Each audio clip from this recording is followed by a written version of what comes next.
అది ఎంత పెద్ద డ్యామేజ్ అంటే అంత పెద్ద చాలా తెలుసుకుంటారు. సందీప్ పాత్ర ప్రతి ఒక్కళ్ళు అదే పని ఉన్నారు. ఇంటికి ఎట్లిస్తుంది ఎట్లా అడుగుతారో చెప్పి అది బాగా అది సీరియస్నెస్ కాదు కాబట్టి మనం ఇంకొక అంశాన్ని ముందుకు తీసుకుంటాం. సంజయ్ గారు పూర్తిగా మనకు సహకరిస్తూ ఉన్నారు. మనం మొత్తం రాష్ట్రంలో ఒక యాత్ర చేస్తామన్నా ఈ ప్రభుత్వం పైన ప్రజల్లో ఎంత వ్యతిరేకత ఉన్నాయనే విషయం తెలుసుకుంటామంటే వెంటనే మనకు పూర్తిగా సహకారం అందించి యాత్ర కోసం అన్న ఏర్పాటు చేసి మనకు వెన్నట్టు ఉన్నటువంటి సంగతి మనందరికీ తెలుసు. అట్లనే రాబోయేటువంటి నెలలో ఈ చివరి వారంలో అయినా లేకపోతే సెప్టెంబర్ ఫస్ట్ వారంలో అయినా మనం ఆల్ ఇండియా వర్కింగ్ కమిటీ సమావేశాన్ని కూడా ఒకటి హైదరాబాద్ లో ఏర్పాటు చేసుకుంటా ఉన్నాం. అట్లనే భారీ ఎత్తున ఈ ప్రభుత్వానికి వ్యతిరేకంగా చిన్న ఛానళ్లను కేబుల్ టీవీలను అట్లనే తమకు వ్యతిరేకంగా ఉన్న ఛానళ్లను ఏ రకంగా ఈ ప్రభుత్వం ఇబ్బంది పెడుతుందో ప్రపంచానికి ప్రజానికానికి తెలియజేయడం కోసం పెద్ద ఎత్తున ఒక ర్యాలీని అంటే జర్నలిస్టుల ప్రదర్శనను కూడా హైదరాబాద్ లో ఏర్పాటు చేయాలనుకుంటున్నాము. ప్రశ్నిస్తున్న ఛానళ్లను ప్రభుత్వాన్ని ప్రశ్నిస్తే వాళ్ళ కడుపు మంటగా ఉంది, ప్రశ్నలు ఎదుర్కోలేకపోతా ఉన్నారు. కాబట్టి ప్రశ్నించేటువంటి ఛానల్ అందరినీ ఇబ్బందులకు గురి చేస్తా ఉన్నారు. అక్రిడేషన్ కార్డు ఇవ్వట్లేదు, యాక్ట్స్ ఇవ్వట్లేదు, కేసులు పెడతా ఉన్నారు. ఇలాంటి సందర్భంలో వీటన్నింటిని ఎదుర్కోవడం కోసం సంఘటితంగా పోరాటమే లక్ష్యంగా ముందుకుపోతా ఉన్నాం. దాన్ని పెద్ద ఎత్తున చేయడానికి నిర్ణయం తీసుకున్నామని చెప్పి సంజయ్ గారు తెలియజేస్తూ ఇప్పుడు మనకు మన ఐఎఫ్డబ్ల్యూజే నాయకులు పెద్దపల్లి నరసింహ గారు ఉన్నారు. అట్నే మన టీజేయు రాష్ట్ర ప్రధాన కార్యదర్శి స్వామి, ఆర్గనైజ్ సెక్రటరీ భరత్, వివిధ జిల్లాల నుంచి ప్రశాంత్ రంగారెడ్డి జిల్లా అధ్యక్షులు, వివిధ జిల్లాల నుంచి వచ్చినటువంటి అనేక మంది కూడా ఉన్నారు ఇక్కడ. ముఖ్యంగా మేమేమంటున్నాం అంటే ఎన్నికలు వచ్చే వరకు మా వెంట ఉండి మా సమస్యల కోసం యుద్ధం చేయాలని కోరుతున్నాము, చేయమని డిమాండ్ చేయాలంటున్నాము. ప్రభుత్వం వచ్చింది, మేము అనుకుంటున్నాం. ఇంకా తప్పకుండా ఆసన్నమైంది, భారతీయ జనతా పార్టీ ప్రభుత్వం వస్తుంది అని మేము కూడా అనుకుంటున్నాం. ప్రభుత్వం వచ్చిన తర్వాత అన్ని సమస్యలను అమలుపరచాలని మేము అంటే పరిష్కరించాలని కోరుకుంటున్నాము. ముఖ్యంగా తెలంగాణ అంటే భూసేకరణ ప్రకటన, చిన్న పేపర్లకు భూసేకరణ ప్రకటనలు, క్లాస్ 5 యాడ్స్, డిసిప్లిన్ ప్రకటనలు ఇవ్వాలి. ఆ తర్వాత 239 జియో పెట్టేసి అక్రిడేషన్ కార్డ్స్ లేకుండా చేసిండ్రు. ఏమంటున్నాం మేము 7,000 అక్రిడేషన్ కార్డ్స్ ఇస్తున్నాం అంటున్నారు. మొత్తము మీరు డాటా చూడండి. తెలంగాణ రాకముందు, తెలంగాణ వచ్చిన తర్వాత తెలంగాణ జిల్లాలలో ఎన్ని అక్రిడేషన్ కార్డ్స్ తగ్గించారో ఒకసారి చూసి తెలుస్తుంది. బయటికి చెప్పే పరిస్థితి లేదు. ఆ యూనియన్లన్నీ కూడా పార్టీకి అంటే వాళ్ళతో ఎన్నుపోయి వాళ్ళు కూడా మా సమస్యలు పరిష్కరించాలి. మా తోడు వినేవాళ్ళు లేకుండా అయిపోయింది మా చిన్న పత్రికలు. ముఖ్యంగా ఈ 239 జీవో భూసేన ప్రకటనలు మాకు ఆల్రెడీ ప్రకటించారు. ఏమి హౌస్ సైట్స్ హైదరాబాద్ లో కూడా వాటి గురించి ఏం లేదు, అట్లే పెండింగ్ ఉంది. అది మీరు అమలుపరిచే విధంగా మీరు కృషి చేయాలి. కొత్త వాళ్ళకు కూడా ఇచ్చే విధంగా చూడాలని మా విజ్ఞప్తి. ఆ తర్వాత 15 సంవత్సరాలు దాటిన జర్నలిస్టులందరికీ కూడా పెన్షన్ ఇచ్చే విధంగా చూస్తే మా వాళ్ళు ముసలు అయిపోయారు. 20 సంవత్సరాలు చేసిన తర్వాత మాకు జీతాలు ఇచ్చి ఇయ్యాక ఎంతో ఇబ్బంది పడుతున్నారు. వాళ్ళకు పెన్షన్ లాంటివి అంటే సీనియర్టీ చూడండి, దానికి అర్హత పెట్టండి, ఒక పారామీటర్స్ పెట్టండి. ఎవరు పడతా వాళ్ళకి ఏమంటారేమో జర్నలిస్టులకు చూసి వాళ్ళకి పెన్షన్ ఇచ్చే విధంగా చూడండి. తర్వాత దళితులు కూడా మా దాంట్లో చాలా మంది ఉన్నారు. వాళ్ళందరికీ కూడా దళిత బంధు అర్హత కల్పించే విధంగా మీరు దాన్ని చర్య తీసుకోవాలని మేము కోరుతున్నాము. మా ఒకవేళ ఎవరైనా ప్రమాదవశాత్తు చనిపోతే వాళ్ళకు ఒక ఇన్సూరెన్స్ తోటి లింక్ పెట్టుకుంటారా, ఎట్లా చేస్తారు, ఒక 50 లక్షల రూపాయలు ఎక్స్గ్రీషే విధంగా. ఎందుకంటే వీళ్ళకి ఏముండదు, వీళ్ళు 1,00,00,000 లక్షలు అది ఎవరైతే 1,00,00,000 లక్షలు సంపాదించే వాళ్ళు యాజమాన్యం సంపాదిస్తారు. జర్నలిస్టు 50 అంటే అందరు ఇబ్బంది పడుకుంటూ చాలా తెలంగాణ వచ్చిన తర్వాత బతుకు రోడ్డు మీద పడదండి తెలంగాణ వాళ్ళకి జర్నలిస్ట్ అని. ఎవరికి ఏం చెప్పుడే భయం, ఎవరిని ఏమంటారో భయం, ఎక్కడ ఉన్నది మీకేస్తారో భయం, ఇంకెవరికి ఏం పెట్టుకోవడం భయం. ఆ భయంతో బతుకుతున్నారు. అది మీరు మన తెలంగాణలో భారతీయ జనతా పార్టీ గవర్నమెంట్ రావాలి, తప్పకుండా మా సమస్యలు పరిష్కారం కావాలని మేము కోరుకుంటున్నాం. ఒక ఎన్నికలైన వరకు కూడా మాకు మీ డిమాండ్ గట్టిగా వినిపించి మాకు మద్దతు తెలియాల్సిందిగా కోరుతున్నాం. తెలంగాణ జర్నలిస్ట్ యూనియన్ 2012లో ప్రారంభమైందన్న. అప్పటి నుంచి ఇప్పటిదాకా మేము జాతీయవాద దృక్పథంతో ప్రత్యేకంగా పనిచేస్తూ ఉన్నాం. మేము ఎప్పుడూ టీఆర్ఎస్ పక్షాన కానీ టీఆర్ఎస్ వైపున కానీ అటువైపున పోలేదు. మా లక్ష్యం ఒక్కటే, ఈ చంద్రశేఖరరావు గారిని గద్దె నుంచి దించాలి. ఆయనని గద్దెక్కడానికి మేము ఎంత కృషి చేసినామో, ఉద్యమంలో ఎంత పని చేసినామో దానికి అంతకు రెట్టింపుగా పనిచేసి కృషి చేసి ఆయనని గద్దె దించడమే లక్ష్యంగా మా యూనియన్ స్పష్టంగా ప్రకటిస్తా ఉన్నాం. మీ లక్ష్యం కూడా అదే కాబట్టి మీరు కూడా అదే ఉద్దేశంతో ముందుకు పోతా ఉన్నారు, గ్రామ గ్రామాన్ని తిరుగుతూ ఉన్నారు. కాబట్టి మేము పూర్తిగా 100% మీ వెన్నంటి మీ అడుగులు అడిగేసి మీ వెంట కలుస్తాం, మా సమస్యలు పరిష్కరించాలని చెప్పి కోరుతాము. ఇంకొక సమస్యన ఉమ్మడి ఆంధ్రప్రదేశ్ ఉన్నప్పుడు చాలా మంది జర్నలిస్టులకు అవుట్ సైడ్స్ ఇచ్చారు. మండల కేంద్రాలలో ఇచ్చారు, జిల్లా కేంద్రాలలో ఇచ్చారు, హైదరాబాద్లో కూడా ఇచ్చారు. తర్వాత రాజశేఖర రెడ్డి గారు నాకు హైదరాబాద్లో ఒక జియో రిలీజ్ చేసి అక్కడి జర్నలిస్టులకి జవహర్లాల్ నెహ్రూ హౌసింగ్ సొసైటీ పేరుతోటి సొసైటీ ఏర్పాటు చేసుకుంటే స్థలాన్ని కేటాయించింది. కానీ దాన్ని కావలసుకొని ఇబ్బందులు పెట్టి ఇప్పటిదాకా తెలంగాణ వచ్చినాక 8 సంవత్సరాలు తెలంగాణ రాకముందు మేమే చేస్తాము, మీకే ఇబ్బంది లేదని చెప్పినటువంటి ముఖ్యమంత్రి గారు ఇప్పటిదాకా కనీసం ఆ హౌస్ సైట్స్ గురించి పట్టించుకోవట్లేదు, మాట్లాడట్లేదు. కొన్ని అంటే 2 లక్షల రూపాయలు డిపాజిట్ కట్టి అప్పటి నుంచి ఇప్పటిదాకా ఎదురు చూస్తున్నారని చాలా మంది జర్నలిస్టులకు తినడానికి తిండి లేనటువంటి చాలా మంది ఉద్యోగాలు కూడా కోల్పోయినారు, ఇబ్బందులలో ఉన్నారు. అదొకటి. తర్వాత వరంగల్లో జర్నలిస్టులందరికీ ఇంటి ఇక్కడనే నేను గుర్తు చేసుకొని కూర్చొని ఇల్లు కట్టిస్తానని చెప్పిండు. ఇప్పటిదాకా అక్కడ జర్నలిస్టులకు ఇల్లు కట్టిస్తారు. అంటే కామారెడ్డి ఒక సేమ్ పరిస్థితి. మా కామారెడ్డికి సంబంధించిన జర్నలిస్టుల సమస్యలు హౌసింగ్ సంబంధించి బాబు నువ్వు హౌసింగ్ ఏం జరిగింది కామారెడ్డి చెప్పు ఒకసారి. వాళ్ళు 2 రకాలు లాభపడుతుంది. తెలంగాణ వచ్చిన తర్వాత ఏమైందంటే తెలంగాణ ప్రభుత్వం వాళ్ళకు ఒక యాడ్ ఇస్తుంది, ఆంధ్ర ప్రభుత్వం యాడ్ ఇస్తుంది. వాళ్ళ మేనేజ్మెంట్ మన ఎంప్లాయీస్ అంతే, మిషనరీ అంతే, ఆఫీసర్ అంతే అన్ని ఉన్నాయి. కానీ లాభం మాత్రం 2 విషయాలు జరుగుతుంది వాళ్ళు. కానీ ఈ పథకాలకు మాత్రం చాలా ఇబ్బంది అయితే ఉన్నది. ఆర్థికంగా చాలా ఇబ్బందితో పాటు కేసులు, తర్వాత బెదిరింపులు జరుగుతూ ఉన్నాయి. వీటన్నిటికీ మీరు మాకు అండగా ఉంటాము, పోరాటానికి 100 మంది వకీలు ఉంటారు మాకు. మీకు ఎక్కడ ఇబ్బంది వస్తా 100 మంది వకీలు అప్పుడు చేస్తారు. అయ్యా మన సెంట్రల్ గవర్నమెంట్తో మాట్లాడుకుంటే అది కూడా ఏర్పాటు చేయండి sir please. Okay sir, thank you.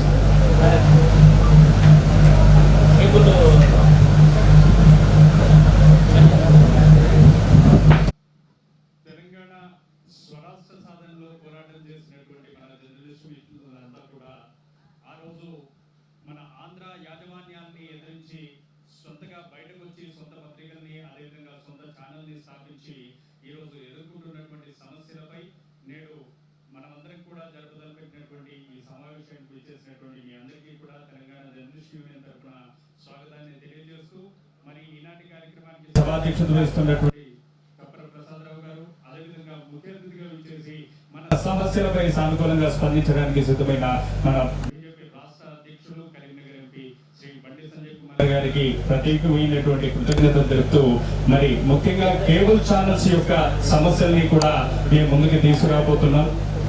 అయితే దీంట్లో ప్రధానంగా ఉండేటువంటి సమస్యలు ఏ విధంగా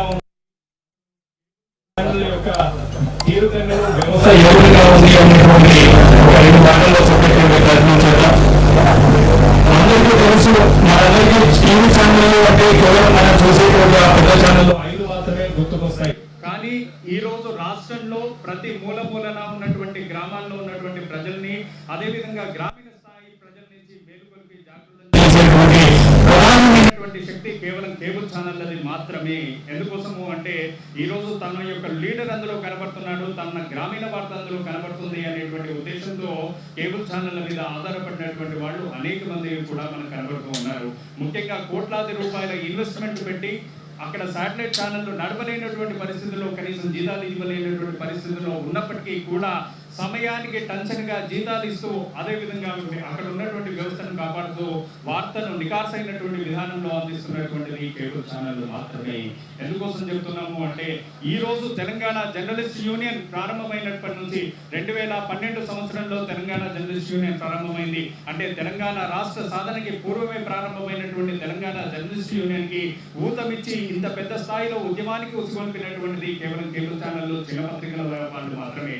అలాంటి ఆ సందర్భంలో వాళ్ళందరినీ కూడా మనం కలుపుకొని ముందుకు వెళ్తున్నటువంటి జరుగుతున్నటువంటి ఈ తరుణంలో మనం అందరికీ తెలుసు, గతంలోనే మనం గత సంవత్సరం చేసుకున్నాం, భారతదేశ చరిత్రలోనే కనీ విని ఎరగనటువంటి రీతిలో మనం మొత్తం తెలంగాణ వ్యాప్తంగా కూడా జర్నలిస్టుల సంక్షేమం కోసం చేసినటువంటిది జర్నలిస్టు ప్రజా చైతన్య యాత్ర. అది కేవలం టీజేయు ఆధ్వర్యంలో భారతదేశ చరిత్రలోనే మొట్టమొదటిసారిగా జరిగింది. దాంట్లో పాల్గొన్నది మాత్రం మొత్తం చిన్న పత్రికల యూనియన్ మాత్రమే. అందులో మనం గమనించాం, మనం ఏ ప్రాంతానికి అయితే పోతున్నామో, ఎక్కడికైతే పోతున్నామో, ప్రెస్ క్లబ్లకి కూడా తాళాలు వేసి పారిపోయినటువంటి ఘటనని ప్రత్యక్షంగా మేము గమనించి వచ్చాం. అదేవిధంగా మా వెనకాల ఎస్కాట్లను పెట్టి వీళ్ళు ఎక్కడికి పోతున్నారు, ఎవరిని కలుస్తున్నారు, ఎందుకోసం కలుస్తున్నారు, ఏం తిరుగుతున్నారు అని చెప్పేసి చూసినటువంటి సందర్భాన్ని కూడా మేము గమనించినటువంటిది. అలాంటి వాటన్నింటినీ కూడా తీసుకొచ్చి బయటకు నికార్సుగా చెప్పినటువంటిది కేవలం తెలుగు ఛానల్లో మనకి వేళ్ల మీద లెక్క పెట్టుకునేటువంటి కేబుల్ ఛానళ్ళు మాత్రమే. ఈ రోజు అబ్బా చిన్న ఛానల్లా అని చెప్పి చిన్న చూపు చూసిన ఛానల్లే పెద్దదైనటువంటి వార్తను ఖచ్చితంగా ప్రసారం చేయగలుగుతున్నాయి. ఏ ఛానల్కి లేనటువంటి క్రెడిబిలిటీ, ఏ ఛానల్కి లేనటువంటి వ్యవస్థ ఇవాళ కేబుల్ ఛానల్ రూపంలో ముందుకు తీసుకొస్తున్నటువంటి ఈ సందర్భంలో కేబుల్ ఛానళ్లు ఎదుర్కొంటున్నటువంటి వివక్ష ఈ రోజు మనం చూస్తున్నాం. అక్రిడేషన్ల విషయంలో పరిమితులు విధిస్తున్నారు. అసలు ఈ ఆంక్షలు ఏ విధంగా ఉన్నాయి అంటే మనం చూసాం, గతంలో కేబుల్ ఛానల్ యొక్క వ్యవస్థ ఇంత నెట్వర్క్ ఉండి, ఇంత వ్యవస్థ ఉండి ఇక్కడ వస్తుంది అంటే దానికి అక్రిడేషన్ మంజూరు చేసేటువంటి అవకాశం ఉండే. కానీ ఈ రోజున అక్రిడేషన్స్ ఆపేయడం, అదేవిధంగా ఒక యూనియన్ కి మద్దతు లేదు అనేటువంటి ఉద్దేశంతో ఆ జర్నలిస్ట్ ని తొక్కేటువంటి ప్రయత్నం చేయడం అనేటువంటిది ఖచ్చితంగా కళ్ళకు కట్టినట్టుగా కూడా కనబడుతున్నటువంటి సందర్భం. అంతేందుకు తెలంగాణ జర్నలిస్ట్ యూనియన్ తరఫున అక్రిడేషన్ కమిటీలో సారథ్యం వహిస్తూ ఈ రోజున INPR లో పోరాటం చేస్తున్నాం. మేము ఈ రోజున పొద్దున్న లేస్తే ఉదయం 10 గంటల నుంచి సాయంత్రం 7 గంటల వరకు INPR చుట్టూ తిరిగిన ఇప్పటి వరకు మేము సాధించిన 40 ఛానళ్లు పెడితే కేవలం 3 ఛానళ్ళకి స్వతంత్రంగా వాళ్ళు ఇచ్చింది ఇప్పటి వరకు కనివిని ఎరిగినటువంటి పేర్లని కూడా ఆ యొక్క అధికారులు అందరూ ఎక్కించినటువంటి సందర్భాలు మనం చూసాం. కానీ వాళ్ళు కూడా మన కేబుల్ మిత్రులే కదా అని చెప్పి కలుపుకొని పోతే ఈ రోజు అక్కడ అన్యాయం జరుగుతుంది. నిజంగా బయటకు వచ్చేటువంటి ఛానళ్ళకి అక్కడ ఉపయోగం లేదు.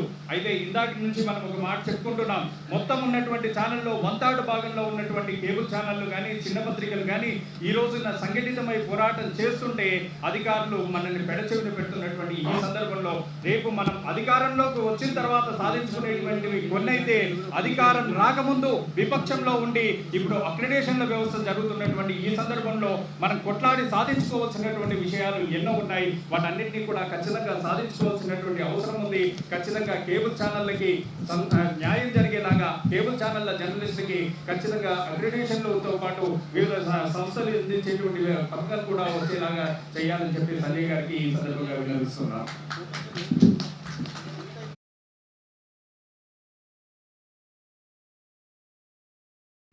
ఉన్నారు ఇక్కడ.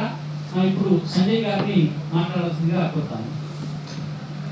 అందరికీ నమస్కారం. ఉదయమే మీ గురించి మాట్లాడాను తెచ్చారు. ఎందుకంటే నాకు పాత్రికేయ రంగంతో చాలా సంబంధాలు ఉంటుంది. నేను ఏవి కార్యకర్తలను కూడా భద్రత సంబంధాలు ఉండడం, చాలా సందర్భాల్లో పోలీసుల బారి నుంచి అనేక బారి నుంచి నన్ను కాపాడేది పాత్రికేయ మిత్రులే. దాంతో పాటు ఉద్యమాలు చేయించడం పాత్రికేయ మిత్రులు, నన్ను జైలుకి పంపించడం పాత్రికేయ మిత్రులే. జైలుకి పంపించడం ఏదో కుట్రతో కాదు, కొట్లాడు దాని సంగతి చూడు, నువ్వు జైలుకి పోతే అక్కడ జైలు పంపించాను. మరి నేను ఎప్పుడు లీడర్ లెక్క నేను ఎప్పుడు తిరిగాను, విలేకరు లెక్క ఎప్పుడు నేను ఆశలు నన్ను బ్రదర్స్ లెక్క కుటుంబంలో వచ్చినటువంటి ఆలోచన ఉంటుంది. కానీ ఒకటి ఇలా బాగా అనిపిస్తుంటే మీరు తప్పని నేర్చుకుంటున్నాను. చిన్న పత్రికల పేరు తీసేది పత్రికల చిన్న పత్రికల పేరు మీకు అర్థమవుతుంది. ఒక పత్రిక, ఒక నాయకుడు వచ్చి నా అందరినీ ఆ పత్రికను కించవచ్చు. ఏదే 10 పేపర్లు రావడం ఇది ఎందుకంటే నీకు ఆయన అన్నాడు చిన్న ఫంక్షన్ అవటానికి కూడా తెల్లారి అవుటే పోయింది.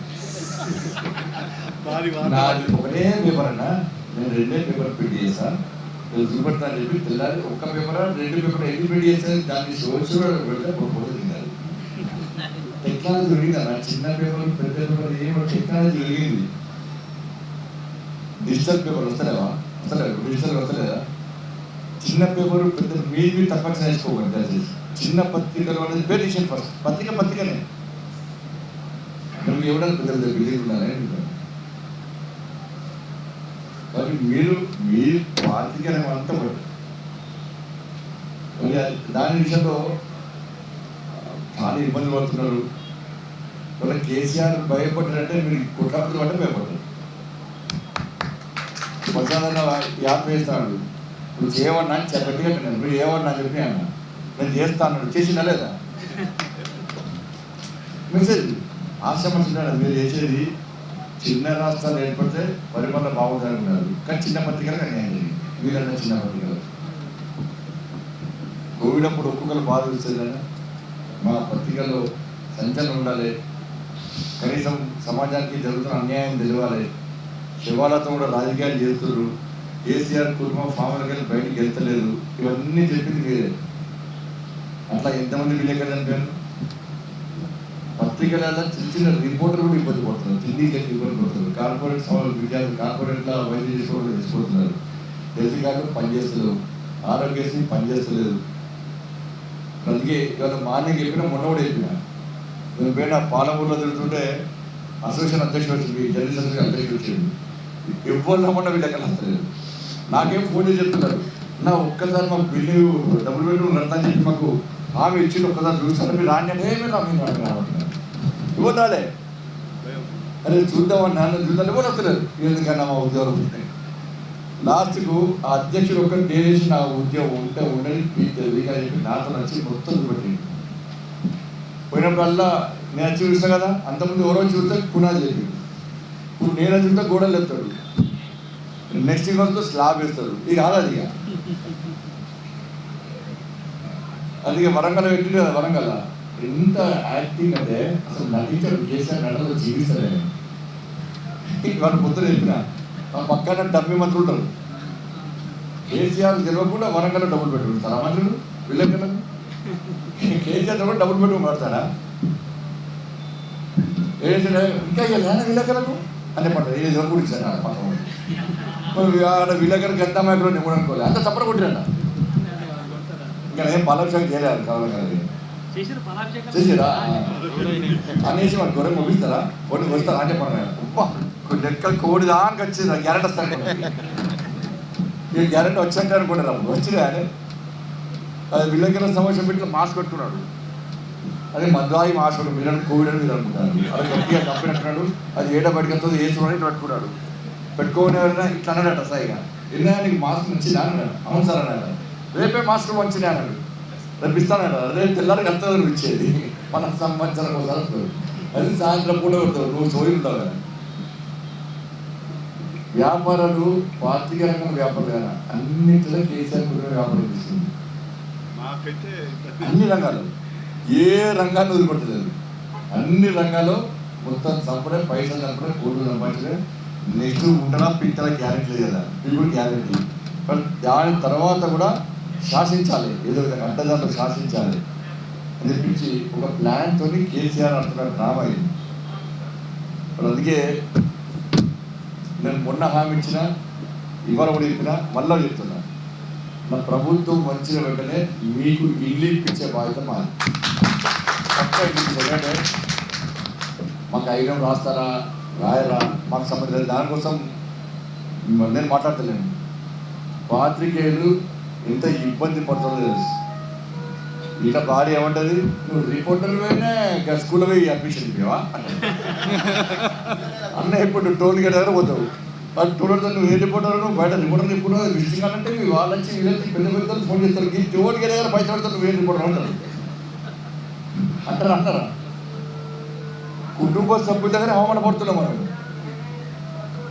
ఒక్కరోజు తప్పు చేస్తారు, అందరు నిధి ఒక్కరోజు తప్పు చేస్తారు. దాన్ని పట్టుకొని దాన్ని భూతంతంలో చూపెట్టి మోసంగా విలేకరులను పాత్రికేయ రంగాన్ని ఇబ్బంది పెట్టే ప్రయత్నం టీఆర్ఎస్ పార్టీ ప్రభుత్వం చేస్తుంది. అందుకే ఎట్టి బస్లో మీరు తెలంగాణ ఉద్యమం ఏ విధంగా కొట్టాడినో ఇవాళ కేసీఆర్ గద్దెదించినా కొట్టాడన్నారు. మీరు కొట్టాడండి. మీ గురించి ఆలోచించే బాధ్యత భారతీయ జనతా పార్టీ. మోడీ గారికి విలేకరుల వాళ్ళ వీళ్ళ కాదు, ఎవరైనా సమాజానికి సేవ చేసేవాళ్ళు ఇబ్బంది పడదు. సమాజాన్ని కాపాడే ప్రయత్నం చేసిన ఎవరు ఇబ్బంది పడదు. అటువంటి ఆలోచన మోడీ గారికి ఉంది కాబట్టి తప్పకుండా మీకు న్యాయం చేసే బాధ్యత మాది. ఇవాళ ఉదయం పాఠశాలలు చిన్న పాఠశాలలు వచ్చింది, వాళ్ళు అదే బతుకున్నారు. తెలంగాణ రాకముందు చైతన్య కాలేజీ దాడి చేసి, నారాయణ కాలేజీ దాడి చేసి, ఇప్పుడు ఆ రెండు విద్యా సంస్థలు కాపాడడానికి జిల్లాలో ఎవరైనా వాళ్ళు కూడా చిన్న చిన్న స్కూల్స్ పెట్టుకుంటారు. వాళ్ళ పరిస్థితి కూడా కొత్త కూడా పోతున్నారు. నారాయణ విద్యా సంస్థలు, చైతన్య విద్యా సంస్థలు పెద్ద పెద్ద స్కూళ్ళకు ఫీజులు వసూలు చేయడానికి లాక్డౌన్ అయితే చేశారు. 5 రోజులు వారం రోజులు లాక్డౌన్ చేసి వారంలో ముందే లెటర్లు ప్రింట్ చేసుకున్నారు. వీళ్ళు ఒక్కరోజు లాక్డౌన్ వ్యత్యాగానే తక్కువ లెటర్ వెళ్ళిపోయినది పేరెంట్స్ అందరికి. 2 days లో ఫీజు కట్టాలి, కట్టేసారు. మరి లాక్డౌన్ ఇట్లా ఏ వర్గం కూడా ఇవాళ కేసీఆర్ పార్టీ సంతోషంగా లేదు కాబట్టి అందుకే ప్రజా సంగ్రామ యాత్ర నేను చేస్తున్నాం. ప్రజలు ఇప్పటికీ అయిపోవాలి, 2 నెలలు కావాలి. ఎక్కడ ఉన్నట్టు ప్రజలు స్వాగతిస్తున్నారు, వాళ్ళు బాధలు చెప్పుకుంటున్నారు. మేము వచ్చి మీ బాధలు చెప్పుకుంటే మీరు రాస్తారని మేము అనుకున్నాం, మీరు వచ్చి మా బాధలు చెప్పుకుంటారు. ఆ స్థాయిలో ఇవాళ అవమానం గురవుతున్నాం, ఇబ్బందులకు గురవుతున్నాం. దయచేసి మీరు ఎక్కడ భయపడాల్సిన అవసరం లేదు, నారాజు కావాల్సిన అవసరం లేదు. ఈ పత్రికలను కాపాడుకునే బాధ్యత మాది, మిమ్మల్ని కాపాడుకునే బాధ్యత మాది. మీకు న్యాయం చేయాల్సిన బాధ్యతగా తీసుకుంటే తప్పకుండా చేస్తాం. మీరు ఇచ్చినటువంటి ఇవన్నీ గొంతమ్మ కొడుకులు ఏం కాదు, ఇవన్నీ అందరికీ ఇచ్చేది మీరు అడుగుతున్నారు. కొన్ని ఉండొచ్చు దానికోసం చెప్పి ఈ ఎంపీ సాధ్యమైన కూడా ఇవన్నీ సాధ్యమేటి తప్పకుండా ఇవన్నీ చేస్తామన్నా మమ్మల్ని నమ్మండి. ఒక్కసారి సహకరించండి. మామూలు పత్రికలు, చిన్న పత్రికల పేరు తీసేయండి.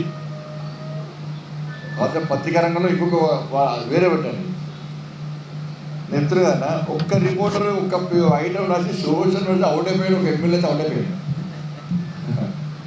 ఒక ఎమ్మెల్యే అవుట్ అయిపోయింది అంటారు. బయటికి ఇప్పటికీ ఎమ్మెల్యే బయటికి వెళ్ళే పరిస్థితి, పేరెందుకు ఇప్పటికీ బయటికి వెళ్ళే పరిస్థితి, ఇట్టే కించపరుస్తుంది. దయచేసి మీ అందరూ కూడా ఐక్యతగా ఉండండి. మళ్ళీ మీరు చీలిపే ప్రయత్నం చేయకండి. చీలిపే ప్రయత్నం కేసీఆర్ చేస్తారని బాగా ఈ మధ్య పనిచేసింది. మధ్య పనిచేసింది మధ్య. మరి మునుగోడు ఎలక్షన్స్ ఉన్నాయి, దుబ్బాక, హుజరాబాద్ జిహెచ్ఎంసీ ఎన్నికలు ఎట్లా మీరు సత్తా చూపెట్టారో మునుగోడు ఎన్నికల్లో కూడా మీకు యాడ్స్ ఇచ్చినా మీరు కేసు అందించాలి. ఒక్క మునుగోడు ఎన్నికల యాడ్ ఇస్తే ఇంకా 2 సంవత్సరాలు నష్టపోతారు. మీ పత్రికా రంగం అంటే మీరు దలుచుకుంటే మునుగోడులో ఏం చేస్తారు, మీరు దలుచుకుంటే భారతీయ జనతా పార్టీని మేము గెలిపించినాము, నెక్స్ట్ మీరు పొందబెడతామని చెప్పి మెసేజ్ ఇవ్వాలంటే మీరు వెంటనే మునుగోడులో పత్రికా రంగం మీ స్నేహితులు ఉంటారు, మన పత్రికా రంగానికి సంబంధించిన పాత్రికలు చాలామంది ఉంటారు, సోషల్ మీడియాలో యాక్టివ్ ఉన్న చాలామంది మిత్రులు ఉంటారు. వాళ్ళందరితో ఇట్టే సమావేశం ఏర్పాటించుకోండి. సమావేశం వెంటనే స్టార్ట్ చేయండి. భారతీయ జనతా పార్టీ గెలవాలి. భారతీయ జనతా పార్టీ గెలిస్తేనే గెలిచే ప్రభుత్వానికి, అధికారంలోకి వచ్చే పార్టీకి మనం సహకరిస్తే మనకు న్యాయం చేద్దని ఒక మెసేజ్ ఇవ్వండి. మీరు కష్టపడి పనిచేయండి, భయం లేకుండా పనిచేయండి, ధైర్యంగా పనిచేయండి.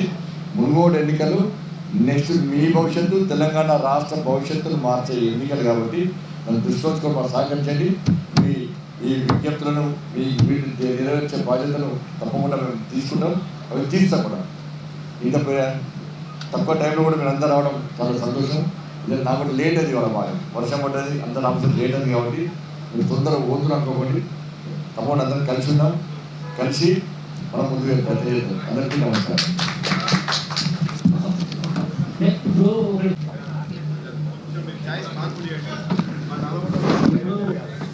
జర్నలిస్టుల సంక్షేమం కోసం ఇంతటి కార్యక్రమాన్ని ఏర్పాటు చేసిన మన రాష్ట్ర అధ్యక్షుడు కప్పర ప్రసాదరావు గారిని సన్మానించాలని కోరుతున్నాను.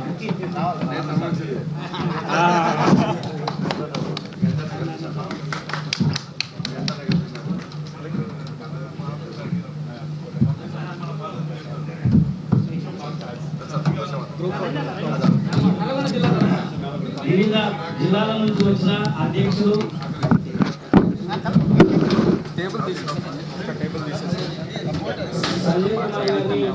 సన్మానించిన వీడియో అన్ని జిల్లాల నుంచి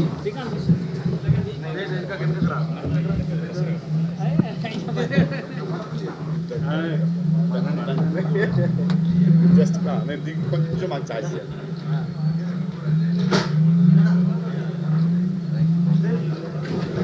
కొంచెం నల్లగొండ జిల్లా నుంచి వస్తుంది ఫోటో.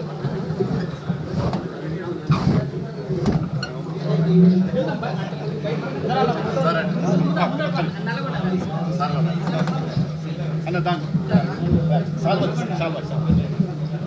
ఇక్కడ వస్తే అందరం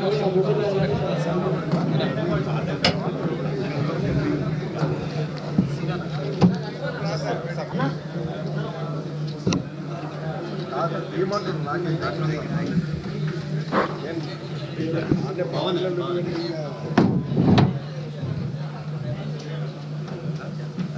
శ్రీకాంత్ భవానీ జర్నలిస్టు ఈసీ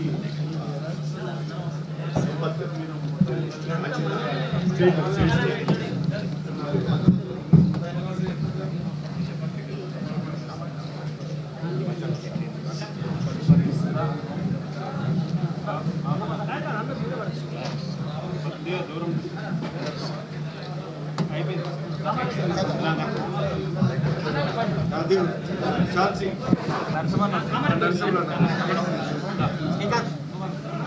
మనం పోతే మన పక్క జరిగితే దిగుతాం.